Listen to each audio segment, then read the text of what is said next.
Welcome back to the channel. So we got another 2024 i7. We keep getting these things, and at least for us, it's been pretty difficult to move these things on.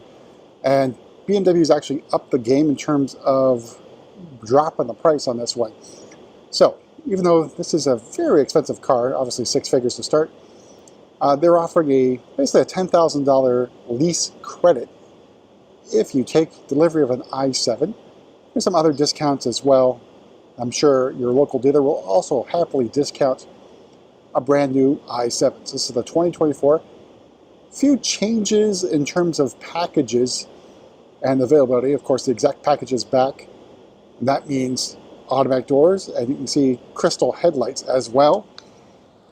I'm not sure about the two-tone paint. I know that disappeared for a little bit of time. I'm not sure if it's back, because obviously it'd be a very rare thing to see a two-tone paint, although we've had one on the channel. 7 Series, just because basically that's adding another 12 grand, so basically a 10% of the base price of an i7 xDrive60. So this one is in Black Sapphire. It's the G70 chassis, and with the i7 you can actually spec either M Sport or non-M Sport. So the gas-powered 7 Series G70s are all default M Sport packages, just like you have on the, say, the 8 Series. So as I mentioned, got the crystal headlights there. Blacked out grille, which means M Sport Professional. You can see the sensors there. So Driving Assistance Pro is on this car. And let's see about those line tests, what we see. Actually, I see 4 parallel lines. So a little bit different than on the X5, X6, X7. So 4 parallel lines might indicate Driving Assistance Pro. See, over on the side, we have the 21-inch style 909M wheels, which look pretty decent for an aerodynamic wheel. Take in Black Sapphire. So, of course, there's also changes in the parking assistance package. That was previously a separate option, but I believe now it's part of the premium package. But again, given that this thing is 212 inches long, it should be standard on a land yacht. So moving up back, we have i7 xDrive60 badging in chrome. Got your faux diffuser down there. Very large emblem on the rear trunk. Trunk. Then a gurney flap, little spoiler here in the back. And basically for what we're doing, we're limiting the colors that we order on the 7 Series. We want to try and make sure they're a little bit on the conservative side, so black, white, grays would be okay. Well, I have seen that Sao Paulo yellow and speed yellow are available as individual colors on the 7 Series, even with a two-tone paint scheme. Could you imagine that? All right, so let's go on the inside, go over pricing and options on this build. Automatic door, press that. Door didn't open quite as far as I'd like. So, new for 2024 is this two-tone interior. It is Atlas gray, and depending on who you ask or how Shaq tells you to say this, it's either caramel or caramel. So, I think a pretty good-looking color. However, I thought caramel would have been a little bit more richer brown, but basically it looks like in the realm of cognac, but two-tone interior. Leather, full merino leather, and your M badging here. All right, so we'll basically just press the brake pedal, and that door will close automatically. All right, so in front of me, the revised or really good-looking M Sport steering wheel, 3-spoke wheel, M badging down here, and you'll notice that this wheel is in Atlas gray. So if you go full merino leather, depending on what you choose, you either get Atlas gray, or I think the other one's midnight blue, or night blue, one of those two. So in front of me, iDrive 8.5 live cockpit, heads-up display, and the rest of our widescreen display for iDrive 8.5. So the rest of the interaction bar. So the interior trim is the high gloss mirror oak finish trim. So I think a really good and classy looking interior trim.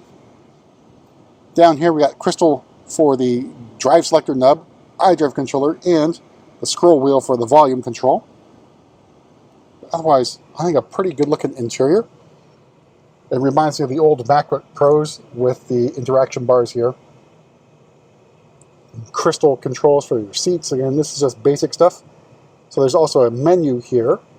Hit that. On the screen will give you other controls for the seat, including front massagers. Alright, so starting price of the i7 xDrive60 is $124,200. Paint is included, and though it's a little bit deceiving here, the merino leather is included, but it's really part of the individual composition. So Driving Assistance Pro, $2,000. That individual composition for $5,450. Those 21-inch wheels add another $1,300. N Sport Pro for $950. Premium package for $1,400, which gets you the parking assistance package. Well, I think that's probably the bare minimum you get. Just get that parking assistance on there.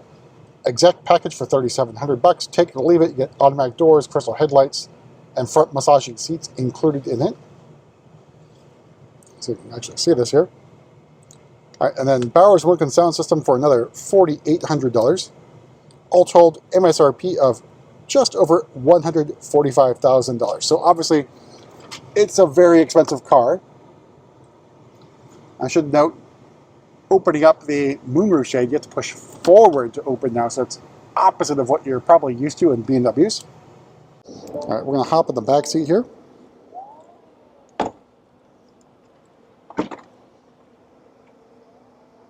That's a little bit better. So obviously, the room in the back is ginormous. So here's your two-tone colors. Now, my GM said he doesn't like this color, or this combination of interior, gray and brown. I guess is to taste. All right, so here's the view from the back seat.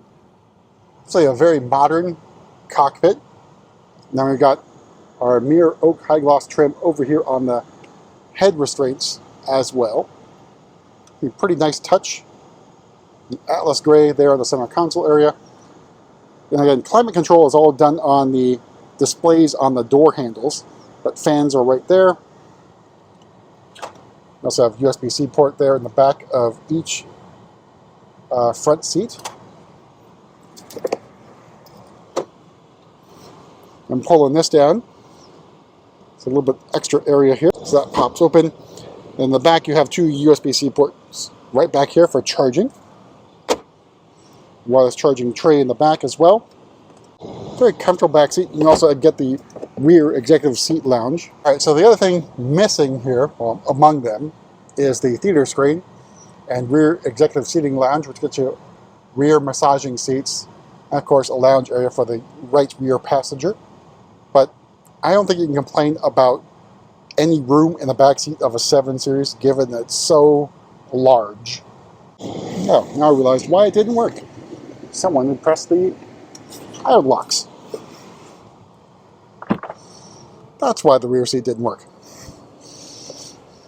All right, make our way to the cargo area, or the trunk. Kicked it open. I did add the charging bag, which still I think is branded XM. You can see it there. Unfortunate branding, but still, I think a pretty nice piece of luggage for only $200 or so. But otherwise, pretty deep storage space. Just kick the close. We'll talk about this. All right, so it's 101 point something kilowatt hour battery, giving you a little bit over 300 miles of range, depending on the wheels. Definitely pretty decent range given the size of the vehicle. Horsepower, I think, is 549 horsepower.